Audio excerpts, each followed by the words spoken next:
अस्सलाम वालेकुम दोस्तों, मैं राबिया फिर से एक बार आप लोगों के सामने हूँ एक और इम्पॉर्टेंट टॉपिक पर वीडियो लेके। वीडियो शुरू करने से पहले एक रिक्वेस्ट, अगर पसंद आए तो प्लीज़ लाइक ज़रूर कर देना और चैनल को सब्सक्राइब किए बिना बिल्कुल मत जाना। आज हम बात करेंगे अपनी इस वीडियो में बच्चों का जब टीथिंग फेज शुरू होता है तो कई तरह की उनको दिक्कत का सामना करना पड़ता है। ऐसे में हम घर पे क्या होम रेमेडीज़ कर सकते हैं जिससे आपको भी परेशान ना होना पड़े और बच्चों का ये फेज भी आराम से निकल जाए। मैंने अपने केस में अपने बच्चों के साथ क्या किया था, आज मैं अपना एक्सपीरियंस आप लोगों से शेयर करूँगी। तो चलिए वीडियो को करते हैं स्टार्ट।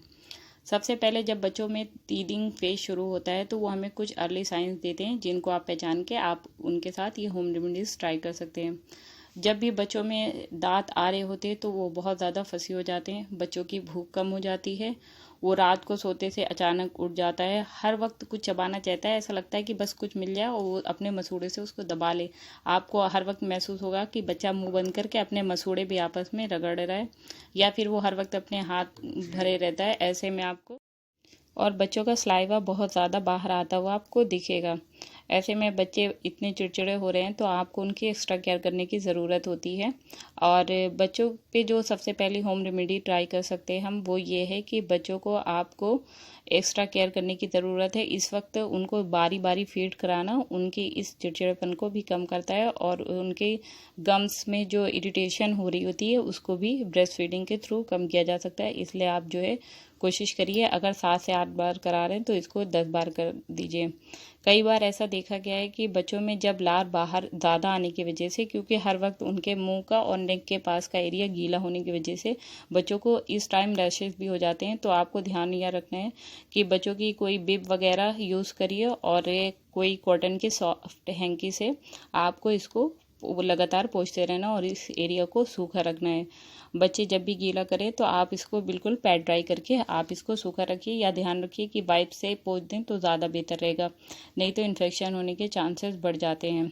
क्योंकि बच्चे हर वक्त मुंह में कुछ ना कुछ डाले रहते हैं जिसकी वजह से एक्स्ट्रा भी उनके मुंह से सलाइवा बाहर आता रहता है। अगर बच्चे जो है मुंह में कुछ डाल रहे हैं तो आप उनको कोशिश करिए, इस चीज़ से रोक तो सकते नहीं हैं, अब वो अपना हाथ भी डाल रहे हैं तो बस आपको उनके हाथ बराबर धोने हैं, अच्छे से साफ़ रखने हैं, जिससे अगर वो मुंह में हाथ डाल भी रहे हैं तो किसी भी तरह का बैक्टीरिया जाने का चांस ना रहे। और दूसरा जो आप बच्चों को दे सकती हैं वो है तीतर। ये होम रेमेडी बच्चों पे बहुत ही ज़्यादा सूट करती है। आप किसी भी अच्छे ब्रांड का तीतर ले सकती हैं, सिलिकॉन तीतर आजकल मिलते हैं मार्केट में बहुत अच्छे अच्छे। उनको अच्छे से वॉश करने के बाद आप किसी कटोरी में करके उसको फ्रिज में रख दीजिए। 2 से 3 घंटे में ये आराम से ठंडा हो। जब ये ठंडा हो जाएगा तो बच्चों को चबाने के लिए दीजिए, इससे उनको बहुत आराम मिलता है। ऐसा देखा गया है जब बड़ों के ही दांत वगैरह उखड़ते हैं या फिर आपके दांत में कोई वो इंजरी हो जाती है, आप डॉक्टर के पास जाते हैं तो डॉक्टर आपको बोलते हैं कि ठंडी ठंडी आइसक्रीम खाइए या फिर ठंडी चीज़ें खाइए, तो उससे मसूड़ों की जो बकबकाहट होती है उसमें बच्चों को आराम मिलता है। तो इसलिए आप ये तीदर वाला नुस्खा ज़रूर ट्राई कीजिएगा, इससे आपको बहुत आराम देखने को मिलेगा। और दूसरा जो आप कर सकते हैं, अपनी फिंगर को अच्छे से वॉश कर लीजिए, उससे भी आप बच्चों की मसूड़ों की 1-2 मिनट के लिए मसाज कर दीजिए, उससे भी बच्चों को काफ़ी रिलीफ मिलता है। और इसके अलावा जो आप होम रेमेडी कर सकते हैं वो ये है, कोई कॉटन का सॉफ्ट सा आपको कपड़ा लेना है, उसको अच्छे से वॉश करने के बाद ज़्यादा आपको नहीं निचोड़ना है, बिल्कुल हल्का सा निचोड़ के उसको फ्रिज में रख दीजिए। 1 से 2 घंटे में वो बिल्कुल ठंडा हो जाएगा और बच्चों को वो दे सकते हैं चबाने के लिए, या फिर आप उसको अपने फिंगर पे अच्छे से लपेट के आप बच्चों को उसको चबाने के लिए दीजिए, तो थोड़ी देर उसको रिलीफ मिलता महसूस होगा। और बच्चों को थोड़ी देर के लिए अपने हाथों से भी खेलने दीजिए, इससे वो खुद ही अपने आप को सूद कर लेते हैं। आपको बच्चों की नींद का बराबर ध्यान रखना है, उसकी साफ़ सफाई का भी ध्यान रखना है, जिससे आपको बिल्कुल भी पता नहीं चलेगा। और वैसे भी ये हर बच्चे के केस में अलग रहता है। मेरे बेटे के केस में तो ये जो टीथिंग फेज था वो बहुत आराम से गुजर गया, बिल्कुल भी पता नहीं चला। और बेटी के केस में इसके उल्टा हुआ। तो हर बच्चा अलग है और हर तरह से आपको अलग तरह के सिम्टम्स देखने को मिल सकते हैं। कुछ बच्चों में ये 4 से 5 महीने में शुरू हो जाता है, कुछ बच्चों में थोड़ा लेट शुरू होता है।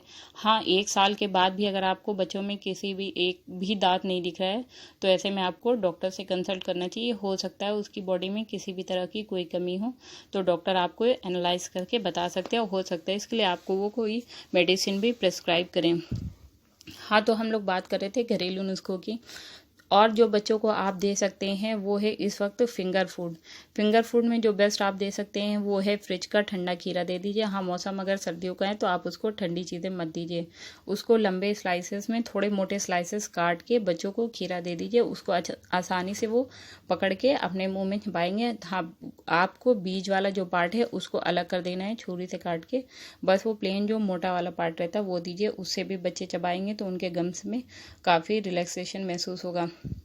सेब की मोटी फाके आप काट के दे सकते हैं, या फिर अमरूद है उसके बीज निकाल के मोटा सा आप उसको पकड़ा सकते हैं।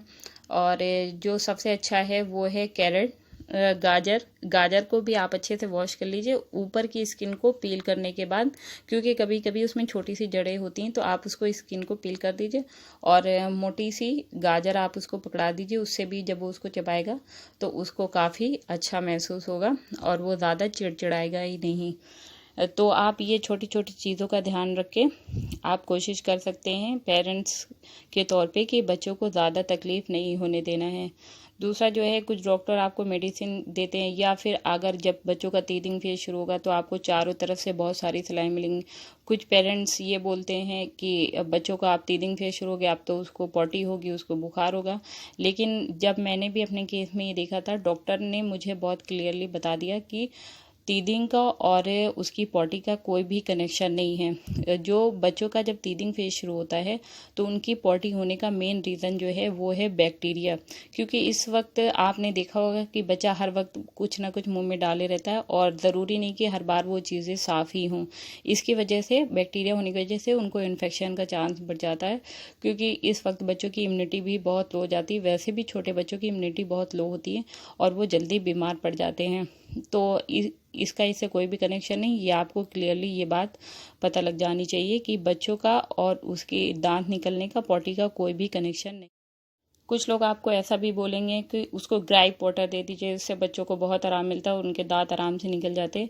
दरअसल ग्राइप वाटर कुछ भी नहीं है, एक तरह का ये सॉल्यूशन है बच्चों में गैस वगैरह ठीक करने का। क्योंकि ग्राइप का मतलब ही होता है मिरोड़े, क्योंकि बच्चों के पेट में अक्सर छोटे बच्चों को दूध डाइजेस्ट नहीं होता है, जिसकी वजह से उनको गैस बन जाती है। तो ये बस एक वही सॉल्यूशन है, एंटी गैस फॉर्मूला है। तो आप बच्चों को ये आपको कभी भी रेगुलर नहीं देना है। जब आपको बच्चों में इस तरह की कोई दिक्कत देखने को मिले तभी आप उसको ग्राइप वाटर दीजिए, या फिर डॉक्टर से कंसल्ट करके, क्योंकि इससे कोई भी इसका लेना देना नहीं है दांत से। हाँ, होम्योपैथिक में एक मेडिसिन है जो डॉक्टर प्रिस्क्राइब करते हैं, मैंने भी इसको यूज़ किया और इसके बहुत अच्छे रिजल्ट देखने को मिले हैं। कैलकेरिया बोलते हैं, ये आसानी से किसी भी मेडिकल स्टोर पर मिल जाता है। और इसकी 2 टैबलेट सुबह देनी होती है, 2 टैबलेट शाम को देनी होती है। और जब भी आपको लगे कि बच्चों के दांत आने वाले हैं तो 10 से 15 दिन पहले आप इसको शुरू कर दीजिए और आप इसको 1 से 1.5 साल तक कंटिन्यू कर सकते हैं। जब भी आपको लगे कि, क्योंकि ये टीथिंग का फेज 1 से 1.5 साल लगातार चलता ही है, तो आप इसको बस 2 सुबह, ये मीठी गोलियां होती हैं, बच्चे इसको आराम से खा लेते हैं और बहुत जल्दी मुँह में घुल जाती हैं। हाँ, जब आप 4 से 5 महीने के बच्चों को इसको दें तो पीस कर ही दें, इससे वो बच्चा इसको आराम से मुंह में घुल जाएगी और खा लेगा। तो दोस्तों, आपको मेरा छोटा सा ये वीडियो पसंद आया और आपको इससे हेल्प मिली तो प्लीज़ वीडियो को लाइक ज़रूर कर देना और चैनल को सब्सक्राइब करना बिल्कुल मत। वीडियो के लास्ट में एक टिप्स जो मैं पहले बताना भूल गई थी। अगर आपके बच्चा बार बार कान खुजाना महसूस करे, आप देखें कि अक्सर बच्चे जब फीड लेते हैं तो अपने कान को खुजलाने लगते हैं या बार बार कान को वो टच करता है, तो ये भी एक बहुत बड़ा साइन है कि बच्चों में दांत आ रहे हैं। या फिर उसका सर हर वक्त गर्म रहता है, तो आप इन सब साइंस को पता करके आप ये सब नुस्खे ट्राई करिए और बच्चा ठीक